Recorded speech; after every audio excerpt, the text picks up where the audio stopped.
Israel अब Lebanon में जमीन पर कब्जे की तैयारी कर रहा है। रिपोर्ट्स के मुताबिक इसराइल दक्षिणी लेबनान के बॉर्डर पर मौजूद गांवों की पहली लाइन पर कब्जा करना चाहता है, ताकि हिजबुल्लाह की तरफ से होने वाले रॉकेट और एंटी टैंक हमलों को रोका जा सके।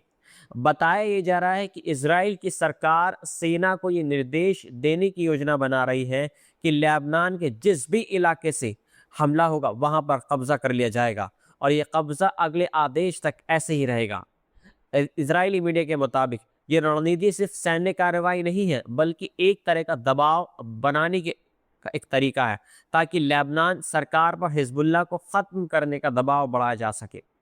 वहीं दूसरी तरफ लेबनान में हालात तेजी से बिगड़ रहे हैं, जहां हाल के दिनों में इसराइल के एयर स्ट्राइक में करीब 968 लोगों की मौत हो चुकी है और 2400 से ज्यादा लोग घायल बताए जा रहे हैं। ये सब उस समय हो रहा है जब नवंबर 2024 से एक सीजफायर लागू था, लेकिन अब ये लगभग पूरी तरीके से खत्म होता नजर आ रहा है। इस पूरे घटनाक्रम को ईरान के खिलाफ चल रहे अमेरिका इसराइल के बड़े सैन्य अभियान से भी जोड़ा जा रहा है, जिसमें अब तक करीब 1300 लोगों की मौत हो चुकी है, और इसके जवाब में ईरान भी इसराइल समेत कई देशों पर मिसाइल और ड्रोन हमले कर रहा है। ऐसे में अब ये साफ होता जा रहा है कि ये संघर्ष सिर्फ सीमित युद्ध नहीं, बल्कि एक बड़े क्षेत्रीय युद्ध की दिशा में बढ़ रहा है, जिसमें लेबनान भी पूरी तरीके से शामिल होता दिख रहा है, और आने वाले दिनों में हालात और ज्यादा गंभीर हो सकते हैं। ईरान के नए सुप्रीम लीडर मुश्तबा खामनेई ने साफ कर दिया है कि अभी किसी भी तरह का युद्ध विराम या शांति समझौता नहीं होगा। राइटर्स की रिपोर्ट के मुताबिक उन्होंने मध्यस्थ देशों के जरिए आए सभी डी एस्केलेशन प्रस्ताव ठुकरा दिए हैं, और कहा है कि जब तक अमेरिका और इसराइल को घुटनों पर नहीं लाया जाएगा, तब तक शांति की बात ही नहीं हो सकती। बताया जा रहा है कि सुप्रीम लीडर बनने के बाद अपनी पहली विदेश नीति बैठक में उन्होंने बेहद सख्त और बदले की नीति अपनाई है। हालांकि स्पष्ट नहीं हो पाया है कि वह बैठक में खुद मौजूद थे या रिमोट तरीके से जुड़े थे। वहीं उनकी हालात को देख लेकर भी अलग अलग दावे सामने आ रहे हैं। कुछ ईरानी अधिकारियों का कहना है कि हमलों में उन्हें हल्की चोट आई है, जबकि अमेरिकी सूत्र गंभीर चोट की बात कर रहे हैं, लेकिन अब तक उनकी कोई नई तस्वीर सामने नहीं आई है। इस बीच ये भी साफ हो गया है कि ईरान स्ट्रेट ऑफ हॉर्मुज को एक हथियार की तरह इस्तेमाल कर रहा है, और उसे बंद रखने की जो उसकी रणनीति है वो उसको ऐसे ही जारी रखेगा, जिससे दुनिया के तेल सप्लाई पर बड़ा असर पड़ रहा है। इस युद्ध को अब 3 हफ्ते हो चुके हैं और अब तक करीब 2000 लोगों की मौतें हो चुकी हैं। हालात इतने बिगड़ चुके हैं कि अमेरिका के सहयोगी देश भी ट्रंप प्रशासन के खिलाफ खुलकर नजर आ रहे हैं और फार्मोस को खोलने में मदद करने से बिल्कुल पीछे हट चुके हैं, जिससे तेल की कीमतें लगातार बढ़ रही हैं दिन ब दिन, और महंगाई का खतरा भी अब पूरी दुनिया पर मंडरा रहा है। कुल मिलाकर अब यह साफ है कि दोनों पक्ष पीछे हटने को तैयार नहीं है, और आने वाले दिनों में यह संघर्ष और बड़ा और खतरनाक रूप ले सकता है, जो पूरी दुनिया की इकोनॉमिकली और सुरक्षा के लिए एक बड़ी चुनौती बन रहा है। मिडिल ईस्ट की जंग अब यूरोप और अमेरिका के बीच भी तनाव पैदा करती नजर आ रही है, जहां यूरोपियन यूनियन ने साफ तौर पर अमेरिका के राष्ट्रपति डोनाल्ड ट्रंप और ईरान से अपील की है कि दोनों पक्ष टकराव कम करें, ताकि सभी अपनी इज्जत बचा सके और हालात और ख़राब न हो। वहीं फ्रांस के राष्ट्रपति एम्यूनल मैक्रो ने बड़ा बयान देते हुए कहा है कि फ्रांस स्ट्रेट ऑफ हॉर्मोज में जहाज़ों की सुरक्षा के लिए कोई नौसेना नहीं भेजेगा,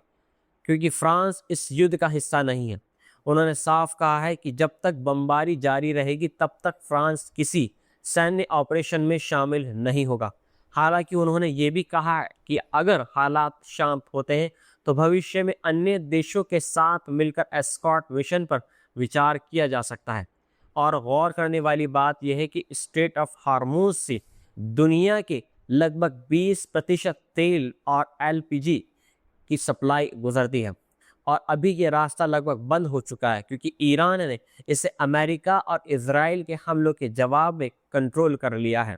ऐसे में ट्रंप ने अपने सहयोगी देशों से इस जल मार्ग को खोलने के लिए मदद मांगी थी, लेकिन फ्रांस समेत कई नेटो देशों ने इससे दूरी बना ली है, जिस पर ट्रंप भड़क गए हैं, और उन्होंने नेटो को वन वे स्ट्रीट बताते हुए कहा है कि अब उन्हें नेटो देशों की मदद की ज़रूरत नहीं है। और उन्होंने मैक्रो पर भी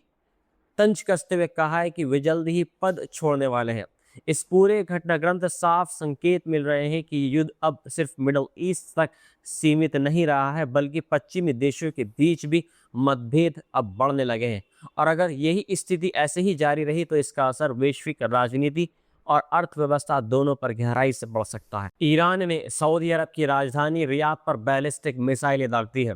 और साथ ही कतर के एक बड़े गैस फैसिलिटी को भी निशाना बनाया गया है, जिससे पूरे क्षेत्र में तनाव चरम पर पहुंच गया है। ये हमला उस समय हुआ है जब रियाद में कई मुस्लिम और अरब देशों के सीनियर नेता बैठक कर रहे थे, जिससे इस घटना की गंभीरता और ज़्यादा बढ़ गई है। बताया ही जा रहा है कि यह हमला इसराइल द्वारा ईरान के साउथ पार्ट्स गैस फील्ड पर किए गए हैं।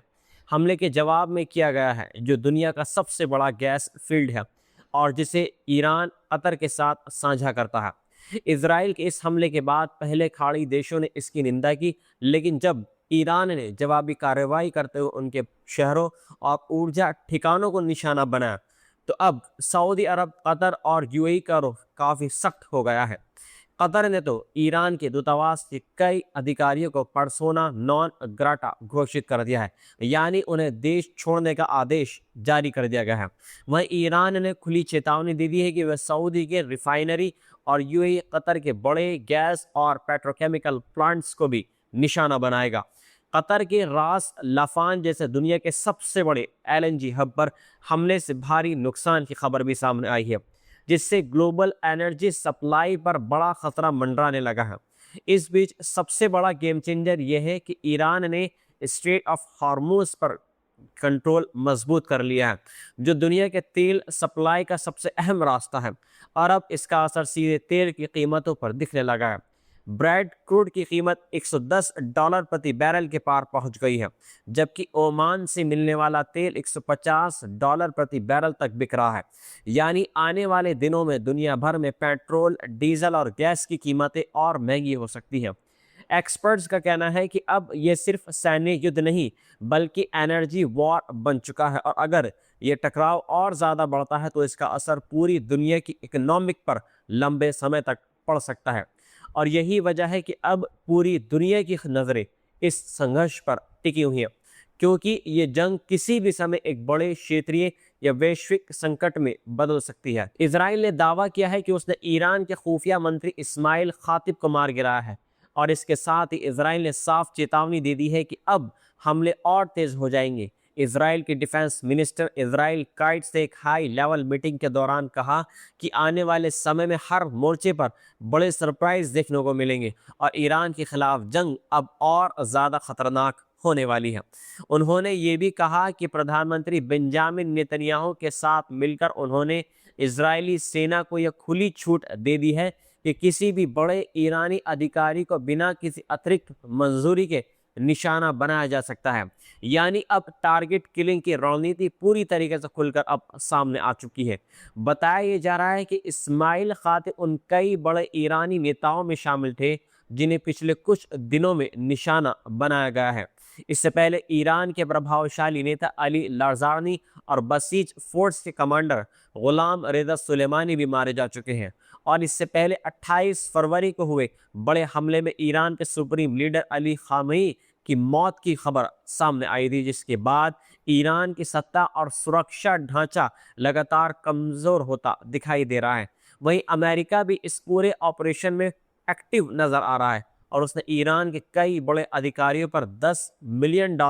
तक का इनाम घोषित कर दिया है, जिससे साफ संकेत मिल रहे हैं कि ये सिर्फ युद्ध नहीं बल्कि पूरी तरह से लीडरशिप टारगेटिंग ऑपरेशन बन चुका है। अब सबसे बड़ा सवाल यह है कि क्या ईरान इस लगातार हो रहे नुकसान का बड़ा जवाब देगा, क्योंकि अगर जवाब आता है तो ये टकराव और भी ज़्यादा खतरनाक लेवल पर पहुंच सकता है और पूरी दुनिया के लिए एक बड़ा संकट खड़ा हो जाएगा। यूएई ने साफ अल्फाजों में बोल दिया है कि ईरान के साउथ पार्क गैस फील्ड से जुड़े ऊर्जा ठिकानों पर हमला करना एक खतरनाक एस्केलेशन है और पूरी दुनिया की ऊर्जा सुरक्षा को खतरे में डाल सकता है। यूएई के विदेश मंत्रालय ने कहा है कि यह गैस फील्ड कतर के नॉर्थ फील्ड से जुड़ा हुआ है और इस पर हमला सिर्फ एक देश का मामला नहीं बल्कि पूरी दुनिया की गैस सप्लाई पर इसका असर हो सकता है। उन्होंने चेतावनी दे दी है कि अगर इस तरह के हमले ऐसे ही जारी रहे तो इसके गंभीर इकोनॉमिकली और पर्यावरणीय परिणाम भी हो सकते हैं और आम नागरिकों, समुद्री सुरक्षा और बड़े इंडस्ट्रियल ढांचे को भी खतरा इससे हो सकता है। यूएई ने सभी पक्षों से अपील की है कि किसी भी हाल में क्रिटिकल इंफ्रास्ट्रक्चर को निशाना ना बनाया जाए और अंतर्राष्ट्रीय कानून का पालन किया जाए। इस बीच रिपोर्ट्स के मुताबिक अमेरिका और इजराइल के हमले में ईरान के असालुयह इलाके में साउथ पार्ट्स गैस फील्ड के स्टोरेज टैंक को निशाना बनाया गया, जिससे 2 बड़े रिफाइनरी बंद हो गए हैं, जिनकी कुल क्षमता करीब 100 मिलियन क्यूबिक मीटर प्रतिदिन बताई जा रही है।